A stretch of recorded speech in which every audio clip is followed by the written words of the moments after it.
Everybody, welcome to Slated, Talk Tuesdays with Filmmakers. The Brooklyn Arts Council is so thrilled to have the opportunity to be presenting this special installation of our Brooklyn Innovation Institute. It's special for many reasons, not the least of which is because we are co-producing it with the indomitable, phenomenal Crystal Whaley. Crystal Whaley is so many things. She is a development executive, she is a creative director, and she is an Emmy Award winning producer. She's moderated this series of conversations with us around digital and film content, production, writing, marketing, and pitching. And we thought that it was really critical to do this at this time whilst we're all sort of migrating our practices into virtual spaces.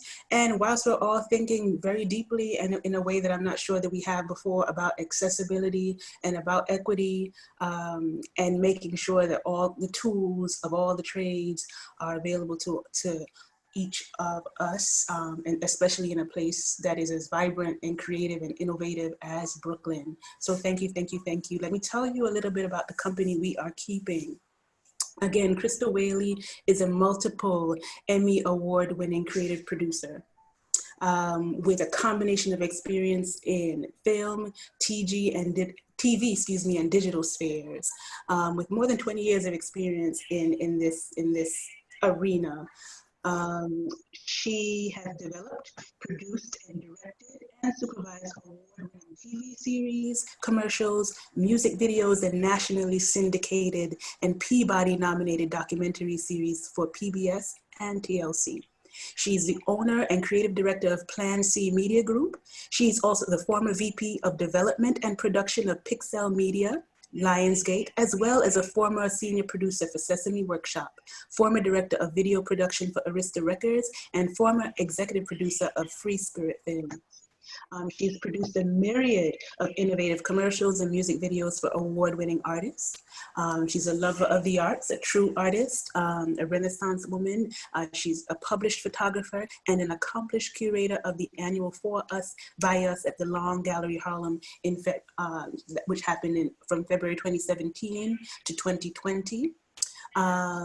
She has curated altar prayer ritual offering at Photoville, which was mounted in 2018, and in 2019 in Los Angeles. She is a producer and deputy editor of acclaimed photo books, including Women Producers of the African, Women Photographers of the African Diaspora, which came out in 2017, and Black Joy and Resistance, which came out in 2018. And she is a founder of the forthcoming curatorial project, Medea, Reclaiming Our Seat at the Table. Crystal is a member of the Producers and a member of Alpha Kappa Alpha sorority. She holds a journalism degree from Howard University and a film production certificate from New York University. We are again so lucky, privileged to have her, and for her to have crafted this really gorgeous series with you all. I would have her introduce our guest for today, Denise Greene. Thank you both so much for being here with us in the Brooklyn Arts Council. Thank you. Thank you. Thank you so much for having us. And hello, everybody. Hello and welcome to episode 2 of the Talk Tuesdays with Filmmakers. So I want to introduce a very accomplished fellow Emmy Award-winning, fellow Peabody Award-winning, I'm Peabody nominated, producer, a good friend of mine, Denise Greene. I want to read a little bit of her bio so that you can get familiar, but she is fantastic and knows all the ins and outs about producing your project. So Denise A. Greene is an Emmy and Peabody Award winner who recently produced a tribute video for Academy of Motion Picture Arts and Sciences in honor of a film legend, Charles Burnett, as well as producing Byron Hurt's feature documentary on hazing. Previously, Denise helped to launch Orlando Bagwell's company with its inaugural projects, New York Times Opt Doc, When Music Turns Deadly, and feature documentary, Gil Scott Heron, before joining Lake House. Denise produced 2 shows for WNET series, Pioneers of 13 in 2014, which were both nominated for Emmys. Denise's documentary career began at the preeminent documentary company Black Slide. If you don't know about Black Slide, you need to Google it. With docs, I'll Make Me a World and Malcolm X, Make It Plain. Currently, Denise is the director of the New Media Institute, NBPC, currently known as Black Public Media, an extension online and hands-on program training professional filmmakers in the latest digital technologies. She is the woman that you need to know. Denise is also a recipient of the prestigious Peabody Award for her role as the director, producer of the Black Side series, once again, I'll Make Me a World, in 1999, episodes 5 and 6. She is the recipient of the Emmy Award for Individual Achievement in Research on Black Side's Malcolm X, Make It Plain. Additional credits include Richard Wright, Black Boy, HBO's Journey of the African American Athlete, Sam Cooke, You Send Me, Dance in America, Free to Dance, Critical Condition, America's Healthcare Crisis. Broadening her media experience, Denise recently, like I said, joined Black Public Media and is doing wonders and helping filmmakers all over the place. So thank you, Denise. Thank you, thank you, thank you again for being here. One other thing I wanted to mention that she's also a alumnus of in children's programming, where she worked in casting and as a senior researcher for Sesame Street, Sesame Workshop, now that it's called. So we are both alumni of Big Bird and his crew. So in the toilet. Yes. And she completed her undergraduate studies at UCLA, received a master's in education at the University of Michigan, and finished a post-grad program in film at NYU, New York University. Welcome, welcome, welcome, Denise. Thank you. I can't thank you enough for having me. This is fun. A trip down memory lane. Thank you for that. I appreciate it.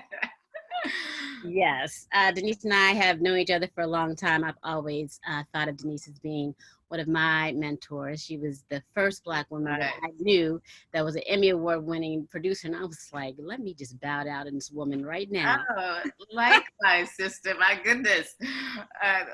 Listening to your credits, I'm like, okay. And then and I've been tapping into you all along as and you know what, it's all about community and really about you know, tapping into the people that you know around your career, and it's even more so in these roles as we start to and continue to tell our own stories. So thank you again for being here. So let's jump right into it. Sure. So Denise, tell us how you got started, how you decided that producing was the way that you wanted to go in terms of telling stories.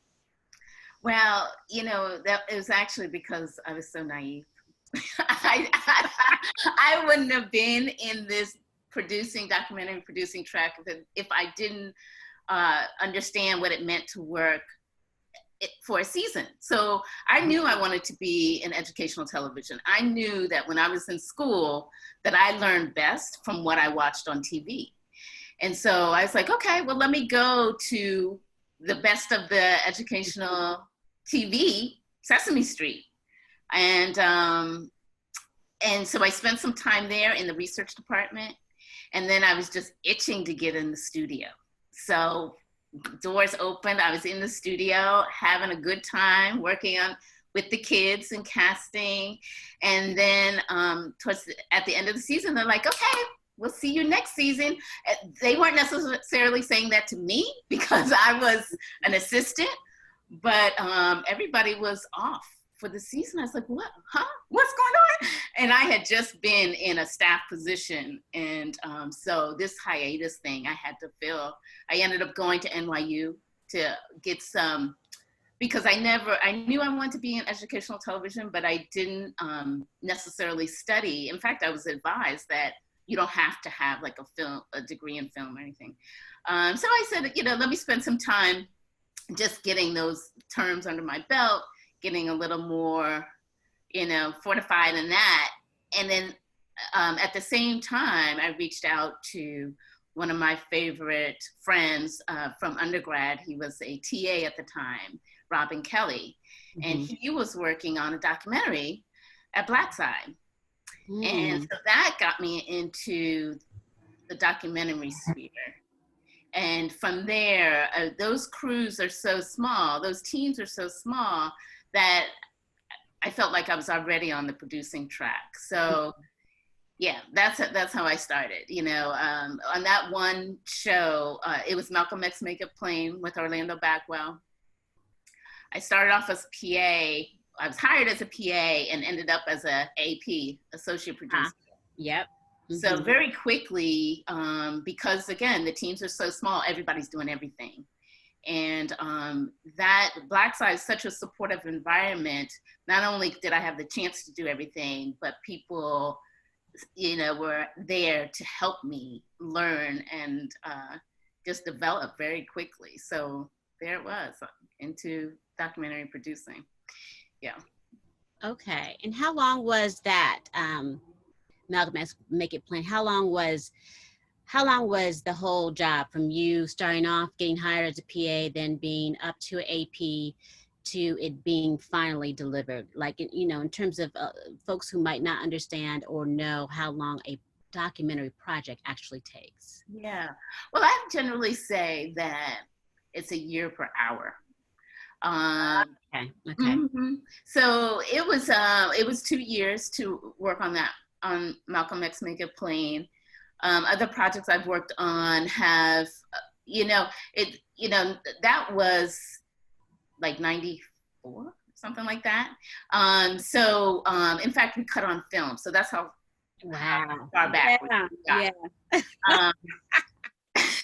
So that process had time to breathe, mm-hmm. right? Mm-hmm. And there was time to do the research and there was a lot of time where everybody had really specific roles.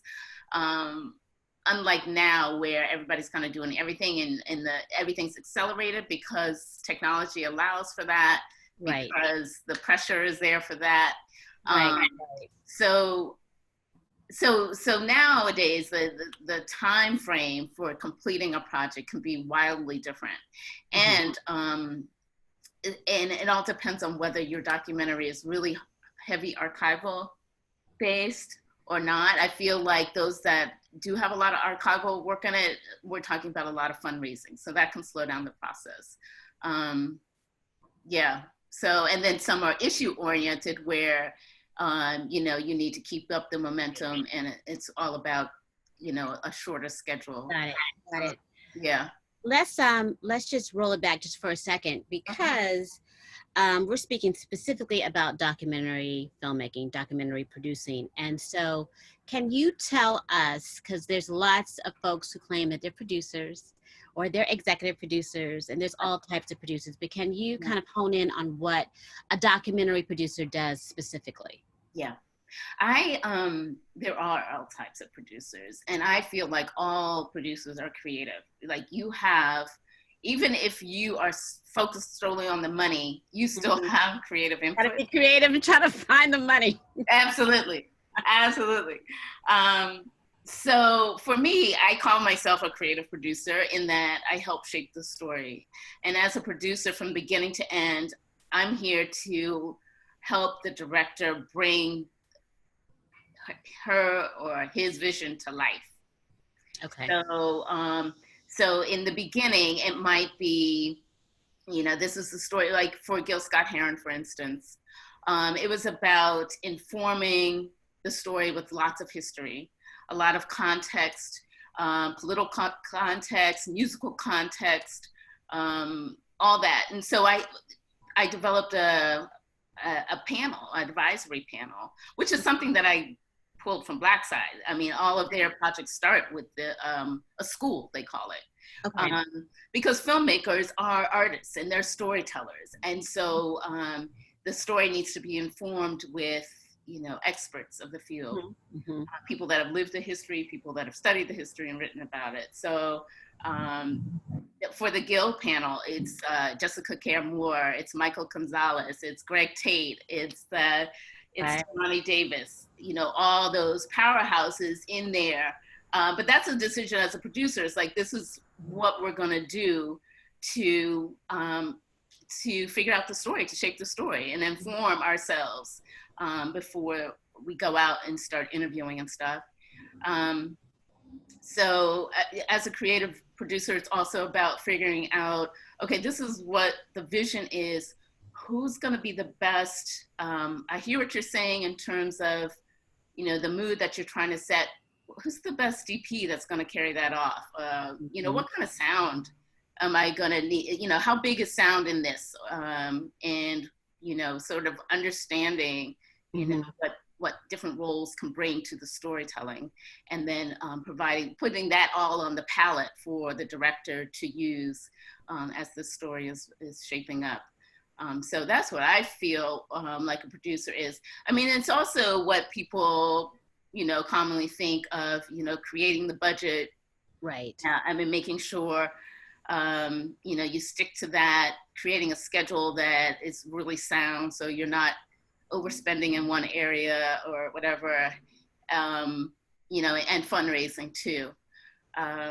So yeah, the producer is all that, but for me, the fun part is, right, the fun part is doing that creative piece, and not necessarily directing or telling the story, but providing that palette on all levels that the director is working from.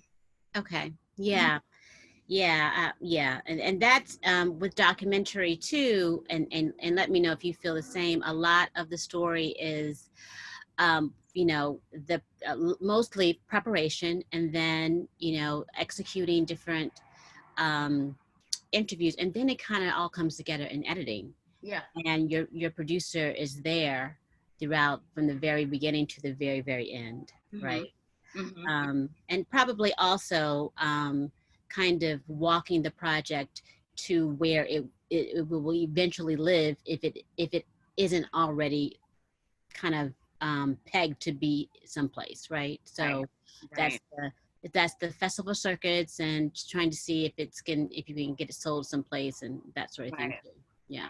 Right, exactly. I mean, thinking about those things early on, windowing your project, like where it will live, and understanding the audience that's being spoken to is important, because it'll shape the story, of course. But as a producer, you want to think about that early on, just in case it, in case it does inform like who you want to interview or how you want the story to go, that kind of thing. Right. So, right. Yeah. Did any of those documentaries, did they premiere theatrically, or did they appear? I feel like most of them were kind of PBS. Is that correct? Yeah. I think every project I worked on, except the HBO series on athletes, African American athletes, I think all my projects have been on PBS. And they've had a theatrical release prior to that. Most of my work is heavy archival films. So meaning that they're hard to find now, because those rights have expired. They're no longer out there necessarily, except maybe in the educational market. Okay. Let's roll back to kind of archival stuff, because a lot of people don't realize that, there are terms of licenses. So you can, if it's heavy archival, doesn't mean that you are buying footage and or pieces of, photos or something like that. Anything that's visual that would be a part of the documentary is not always in perpetuity. Like it is absolutely some very finite terms, and you've got to negotiate that up front, right? You do. I think it's always, if your budget can afford it, to have an archival producer, to have a music supervisor who really understands rights and negotiating rights. There are, limits that you can put on limits meaning like asking for most favored nation or something where everybody's kind of working in the same ballpark of a fee. Also, understanding where your program's going to land also helps with the rights. If it's going to end up on public television, those rights fees are different than if it was a commercial project. And so yeah, having that additional support is really great. And those experienced archival producers, music supervisors already have relationships with the people that own the rights, and you know, maybe that they can leverage those relationships to help out. Right. Or make suggestions. They also have a creative role. They can make suggestions, or okay, this piece is too expensive, but this is the mood that you're going for. Try this, you know, that kind of thing. Okay. Yeah, whether it's images or music. So. Okay. Were you ever in a situation where you had to, say, for instance, the documentary took a little longer and you had to kind of back into a deliverable from like a PBS or HBO, and or if there was something where you had to maneuver some things because the deliverable maybe have moved up? And when I say deliverable, I mean when everything's supposed to be done and actually delivered to wherever it's going to live. Have you ever had a situation like that, or some type of snag that you can speak about and how you kind of dealt with it? Because of course, as producers, we have to clean everything up and we're constantly putting out fires. So there's always a couple of things that pop up and you're just like, really? Right. In terms of answering timelines, I think maybe when you were asking that, I kept thinking about just fundraising. Like, so it wasn't like we missed an air date or anything like that, but the length of the project is just so much longer because of the funding climate. And not, you know, a lot of times you can't anticipate those kind of hurdles or stopping. You know? I mean, this time is, you know, perfect example. Who no one was able to predict the pandemic, so everything stops. You know, exactly. And I've lived through 2 recessions in my career, you know, so this being the second one. And you have to be able to pivot, and you also have to have faith that it's going to get done somehow. Absolutely. So, but yeah, so there's no other, you know, there's always those little things within production that, you know, you have to work around, like somebody, like an interviewee not being ready. And I, for I'll Make Me a World, I have a more recent example, but I'll use this one. I'll Make Me a World on African-American artists. We did a segment on the color purple. And I had spoken with Alice Warko prior, which is part of the research process, doing these pre-interviews. And she was really gracious and generous with her time. And she was honest that she didn't want to revisit that time. She didn't want to revisit that story. And I explained to her that, you know, what we were looking at in terms of the full documentary. And it was a chronological story. And this was a pivotal piece in Black women artists being heard. And so all that's to say that I had this conversation and I knew it was tough for her. And she agreed to do it.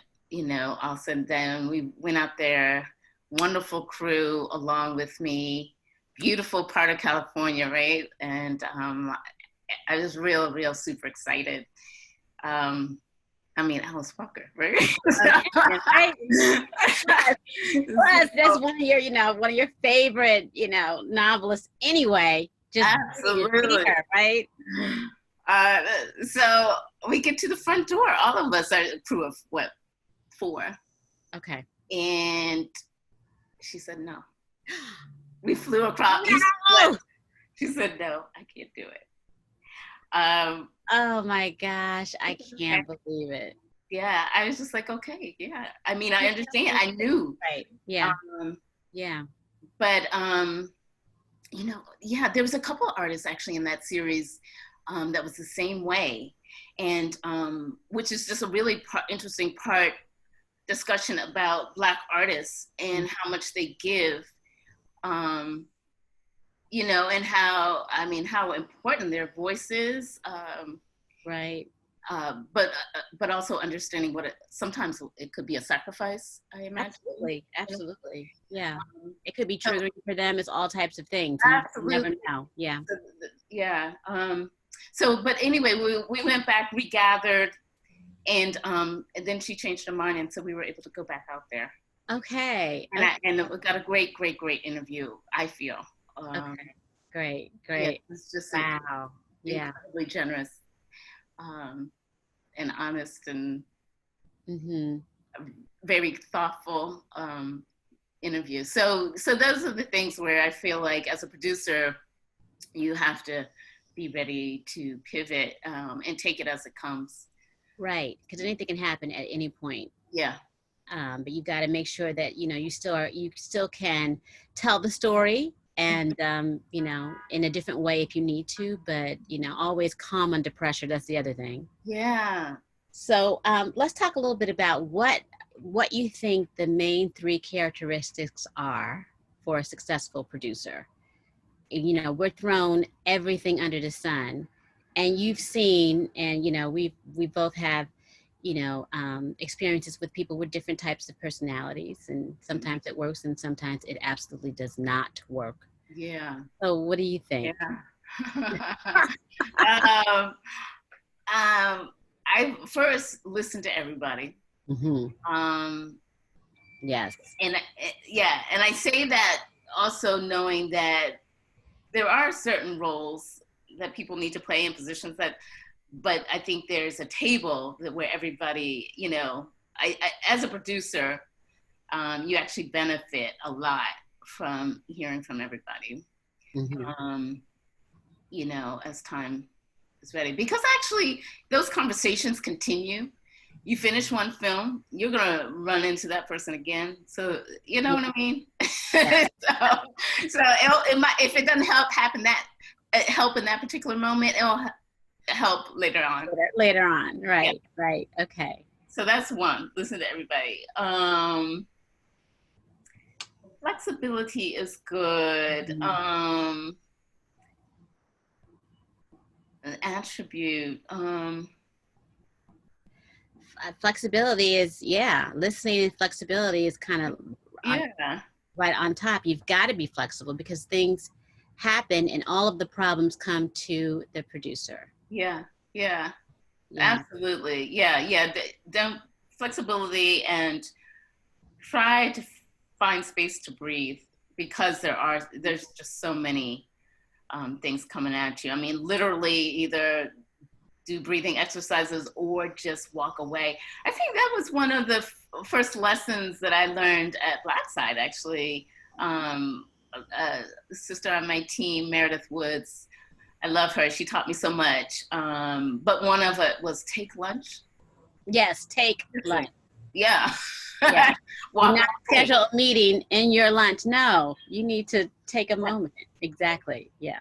Take it. So yeah, I had to remind myself to do that. But I think that's important. It's just okay. Yeah. Put everything in perspective. And also, you know, also establishing a little bit of some boundaries, as well as being, you know, the person that kind of puts out the fires. You still have to have a moment in order to put that fire out. So you can't be rapid fires on top of emotion, on top of everything else. Right? Yeah. Exactly. Yeah. So take me through. You took me through the beginning of your career, right? And then you did a couple other things. You went back to school, and then you left Blackside, and kind of was doing different individual type projects with other different filmmakers, right? And so take me just a little bit more to kind of get to where you are now a bit.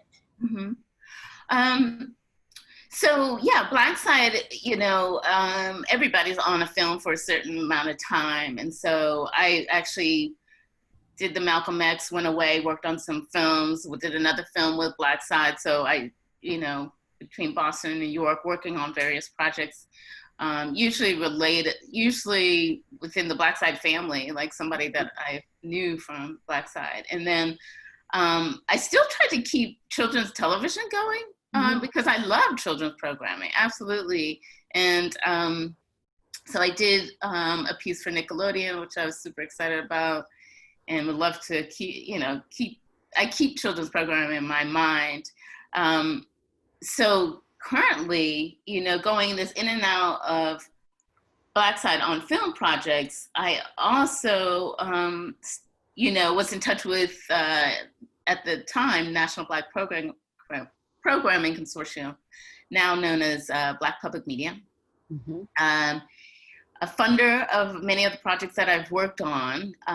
So in that circle, and the organization has also been training and supporting filmmakers in all types of ways. So I was called on to help launch the New Media Institute, which is a professional development program.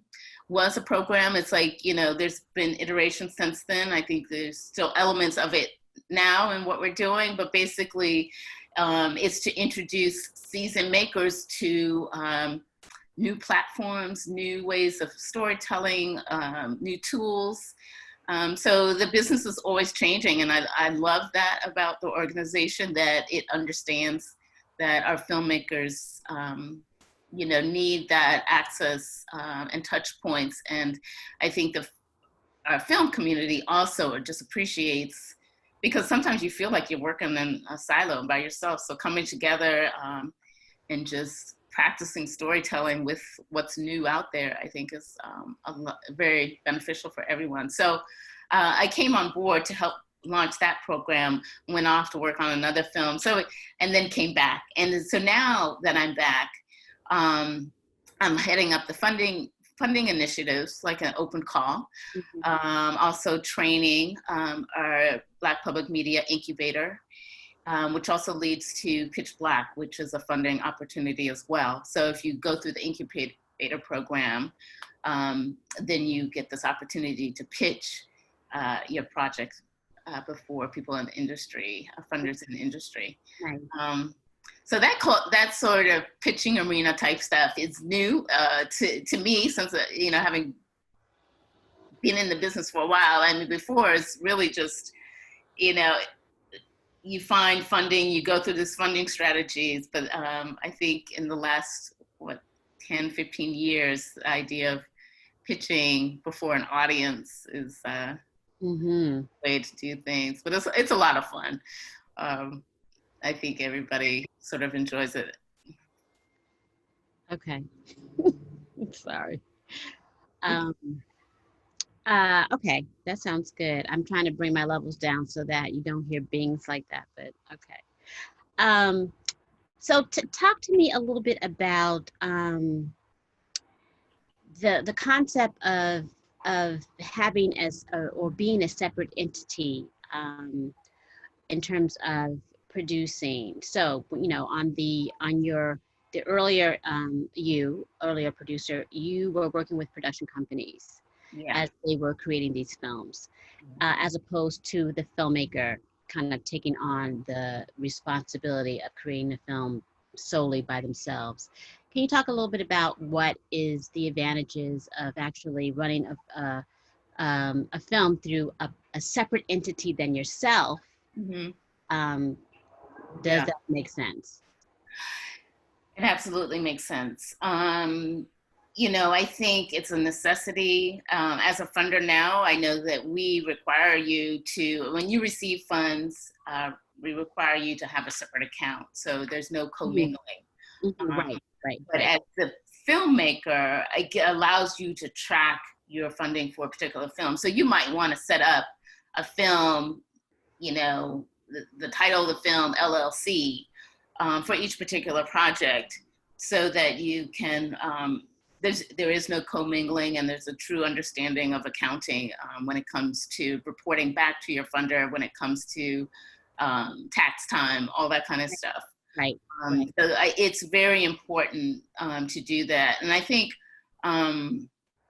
you know, overall, as a filmmaker, as an independent filmmaker, it's super important to, as you're spending all this time setting up the company, the infrastructure for a particular film, do that, take some time and do that for yourself as an individual.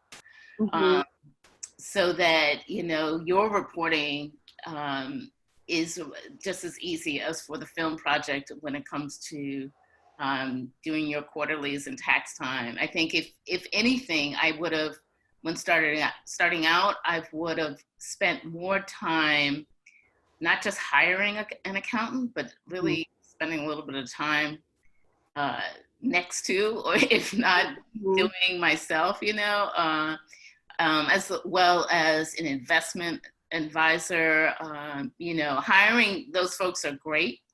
And you don't have to find anybody expensive. There are, even with accounting firms, there are co-ops and things where you can get support that's free as you're beginning.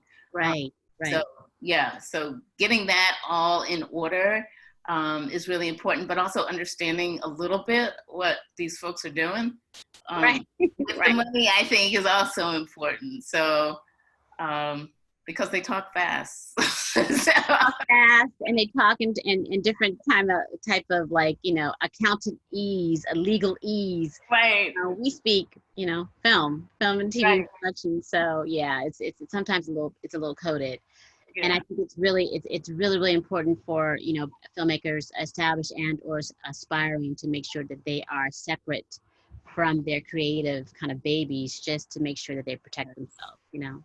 Yes. Yeah, protection, that definitely, when you're talking about insurance, when you're talking about anything, just leaving yourself protected and not vulnerable, as, you know, the personal expenses are in with the film. I mean, yeah. Right.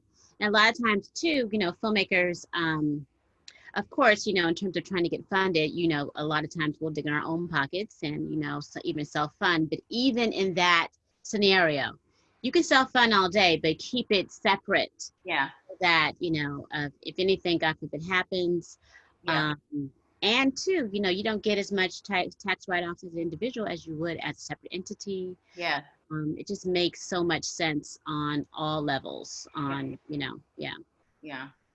Now, have you ever had to create an LLC for a client, for someone that you were working with, a filmmaker that you were working with that didn't have their own company already set up? Did you have to come in and kind of do that for anyone? I did it in conjunction with the person, so not just solely doing that. I'm glad I didn't have that kind of responsibility on me 100%. But yeah, no, Well, I just mentioned that because sometimes we are asked as producers to say, you know, to kind of set up accounts with different vendors and set up insurance, set up payroll, whatever that needs to be set up in conjunction with the filmmaker who might have gotten the domain name. Right. Might have gotten the LLC maybe, but they haven't done everything else that needs to happen in order to create and make this film. Right, yeah. I mean, I was there for the early startup of Lake House, which is Orlando Bagwell's film. The project the Gil Scott Heron project that I worked on. So in that sense, you know, yeah, I was there, but certainly every step of the way, it was like, you know, the two of us making those decisions and figuring out how that works. So, and he's a veteran filmmaker, so but, you know, even that said, he's creative, so right. You know, and a lot of times if you are a filmmaker who is kind of, you know, coming from the standpoint of having the idea and creatively kind of, you know, pushing forward the story, directing a project, you then have someone who you trust to help do all of the nuts and, you know, create or put everything together as like a producer. Right. So, you know, you might be in tandem as a creative producer, but you're handling a lot of the back end stuff that needs to happen in order for the machine to go, so that the filmmaker can actually be, you know, really, really kind of vested in the story of Right. it, Yes, absolutely. without worrying about whether or not the lights are gonna come. Yes, Uh, exactly. Exactly. you sound good. You have, you know, you have everything that you need for storage, all that good stuff. Yeah, Yeah. yeah. Yeah. Talk to me about a day in the life of being a producer on one of the independent productions you've been on, whether it be Black Side or Lakeside, Black Side, Like, or or one of the other films that you've done, and gotcha. then a day in the life of what you're doing now with Black Public Media. Mm-hmm. A day in the life. So um, that's that's a big question. Let me start with the producing world. Okay. Um, and you know, if, for instance, for the producer, every step of the way, if we're thinking first, like in the production stage, Mhm. I talked You know earlier. what? Let me interrupt you one more time. Let me just break it down a little bit more. So, like a day in the life in pre-production, a day Okay. in the life in production, a day Okay. in the life in post, Okay. and then a day in the life in what you're doing now. That breaks it down a little bit easier, because I want people to understand that there's cycles to this, and there's different, you know, really different essential things that need to be done that producers actually have to make sure they're always thinking in the back of their mind for each stage of a film. Mhm. Just to kind of give an example of what that would be. Mhm. So a day in the life of pre-production, I was talking about creating that palette for the director to work off of. So in pre-production, you're getting ready to hire the DP and stuff. So you're watching reels, you're pulling in people's work, and you're watching, and maybe watching full documentaries. I think Byron Hurt, when I was working on his hazing film, you know, I always say that as a producer, you need to just, you know, consume as much media as you can. But I love working on Byron's film because he really blocked off time where we would together just watch films and Oh talk wow, about them, that's unpack them. yeah, yeah, that's Yeah, great. yeah, he's a true artist, and I love the way, you know, that was incorporated as part of the process. So a day in the life in pre-production was, you know, watching a lot of stuff, being ready to figure out, well, what move am I going to make creatively? Mm-hmm. So that's a really fun part. The day in the life of production as for a producer is really early start, along with everybody else, overseeing the crew, making sure the schedule's on point, being ready to make adjustments in the budget if something needs to happen, that kind of thing. So just really being on point, and making sure it's executed. In post-production, the producer is doing those post supervisor type roles, making sure that um, you know, the masters are where they need to be, and that the schedule's on point. You know, maybe it's time to send a clip or two to your funder to release more money. So making sure that that schedule's on. But again, in that storytelling space, you're there too, watching cuts and seeing where the story is taking you now that you have the interviews that you've been dreaming of. Is it, you know, what you planned on, anticipated? So, and maybe it's bringing that advisory panel back in to watch the cuts as well, and to unpack some of that history or connections that we didn't anticipate. So that's always a fun process too. So that's you know, the day in the life of a producer. And then I just want to add, though, for the producer, it's always great to start during that earlier than post-production, but maybe getting the wheels in motion, that the promotional aspect. I mean, I think Absolutely. we need to Yeah. promote our our stories in order to build that audience. Maybe there's an engagement plan in place too, that, you know, where you can start to engage and bring a social issue to the forefront, that kind of thing. So that's all important.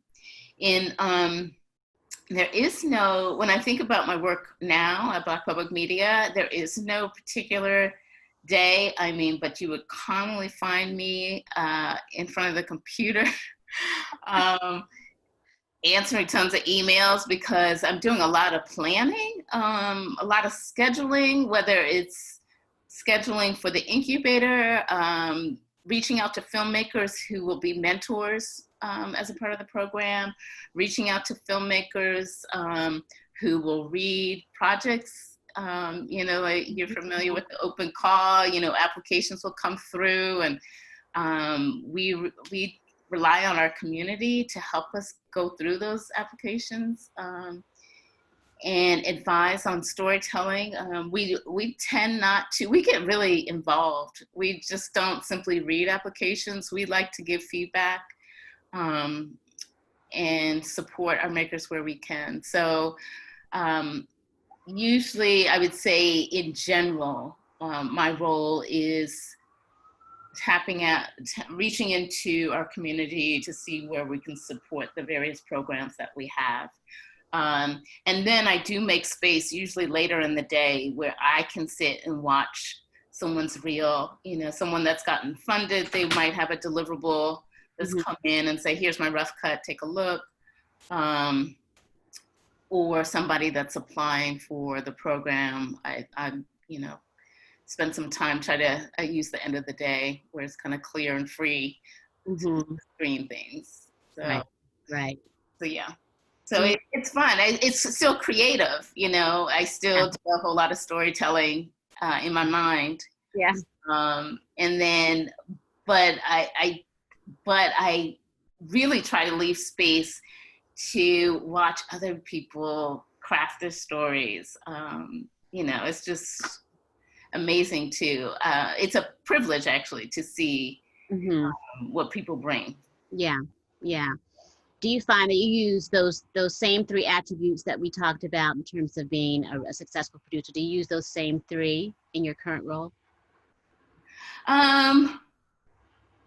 Yeah.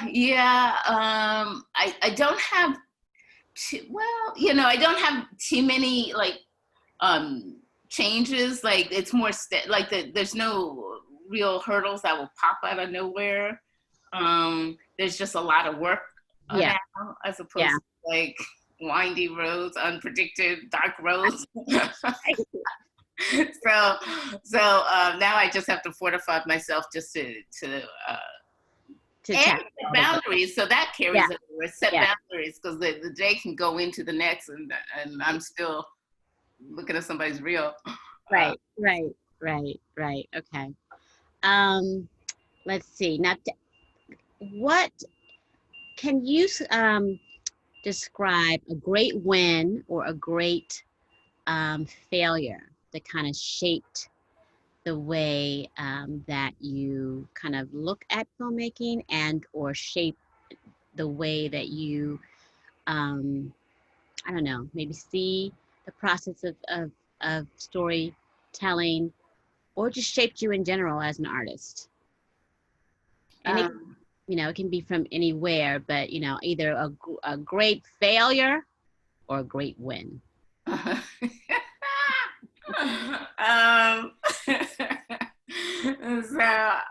I don't want to talk about any failures,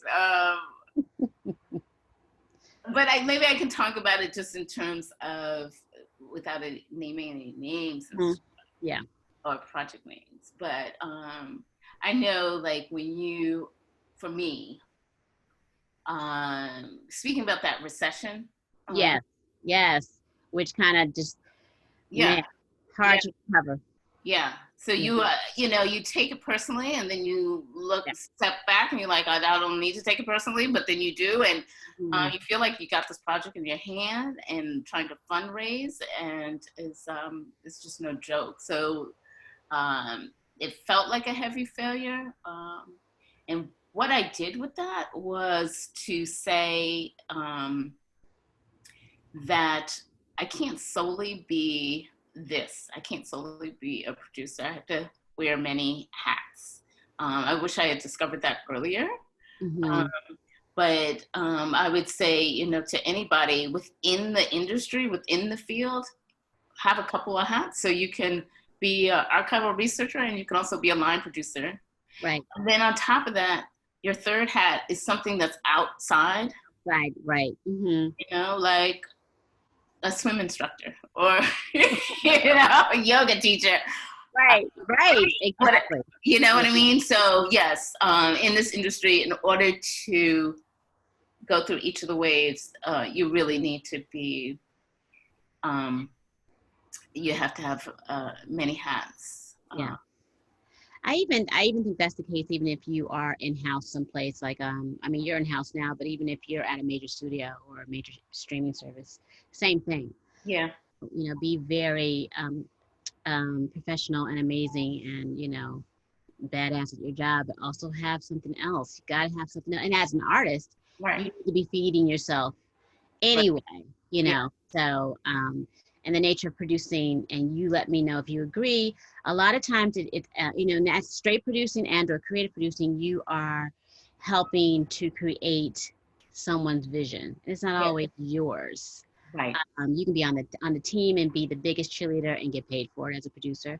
Right. But it's not your story. So you've got to find a way to kind of fortify your inner artist. Yes. So that you can continue to be creative and excited about the projects that you're working on. Yes, yeah. I agree.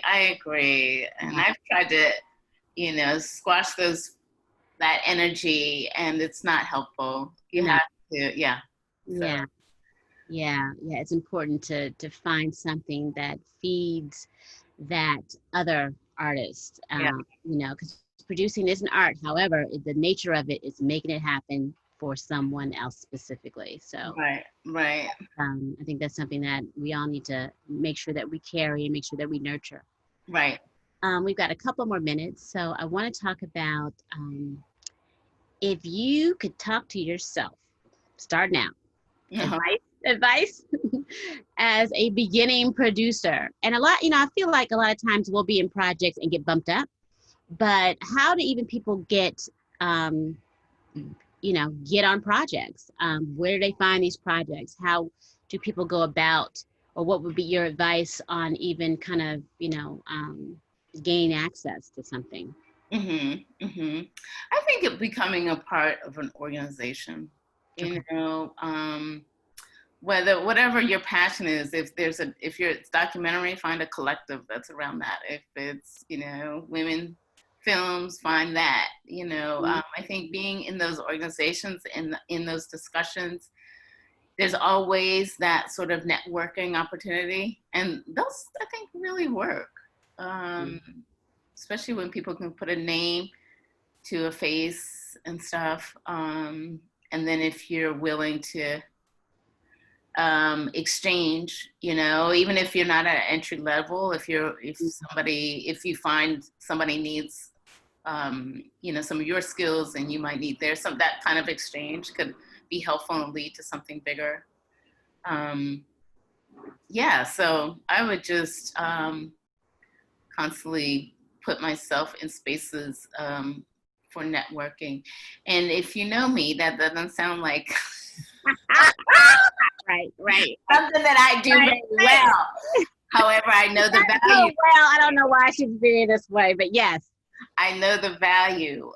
Just like, you know, you could do it on a real scale down. Like when I talked about starting off and turning to my friend Robin Kelly to get me into, it wasn't even like, it was just simply, this is where I'm at in my life. Right. And so it's just really just talking to people and letting them know. And sometimes people make connections just because. So, right. Yeah, it doesn't have to be a full-on, you know, cocktail hour every Thursday. That probably holds true to also for folks who are striving to still to be viable, be visible and to be to have some type of sustainability. Yeah. And stuff is a little crazy. I mean, but the beauty of it is that, you know, that telling the story nowadays is very accessible to any and everyone. It kind of goes back to relationship building, right? I mean, you know, you had a conversation with the woman that kind of put you on. I, you know, had a conversation with a director, and I was like, yeah, you need me. But yes, you do. You know, and kind of just, you know, having this conversation, and that builds a relationship where people kind of trust that you know what you're talking about, you know what you're doing, they know that you are passionate. People will give you a start, or, you know, pluck you out of, you know, the snare if they need you, right? Yes. Yeah. Maybe that's it. I mean, because, I mean, so the networking thing, but also jumping into it, just jumping into it. Listening to people and what they're working on and saying, I can do that. That's exactly how I got my first producing job. You know, I mentioned Malcolm. I didn't make it to producer then, but it was Sam Pollard, another amazing editor. Amazing editor, producer, storyteller, award-winning, wonderful. He was just like, I need you as an AP for this project. I was like, oh, I can produce that. Yes. And then, and then after I hung up the phone, I was like, right?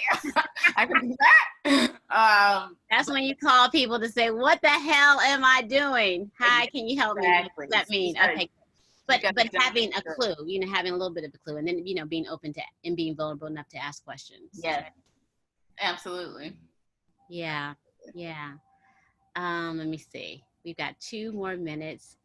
What do you think? Any parting words for our, you know, accomplished or middle of the road or starting producers? You know, I think you identifying those 3 main elements speaks volumes. Relationships. Yeah. What I didn't say is try to diversify the types of projects you work on. Yes.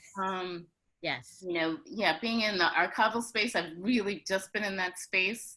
And I remember when I was called on to help this project, you remember, because I called on you, and it was an overseas project. Oh, yes, yes. And I knew nothing about, like, you know, getting permits and carnets and all that stuff. That kind of stuff. Yeah. So yeah, I'm so fortunate to have an amazing circle of producer friends. Yeah. But also, you know, you gotta have different types of projects so that, you know, you can keep working. People don't pigeonhole you, you know. Right. Little diversifying your skill set, but, you know, but honing at the same time, if that makes sense. Yeah. Exactly. Well, thank you. I think that's fantastic. Thank you so much, Denise, for joining us today. And thank you for everyone who joined us. And we know you could be someplace else with your precious hour, but we really appreciate you being here with us. And see you next time. And until then, stay safe and stay blessed. Thank you. Thank you. Bye-bye. Thanks, Denise. Bye-bye.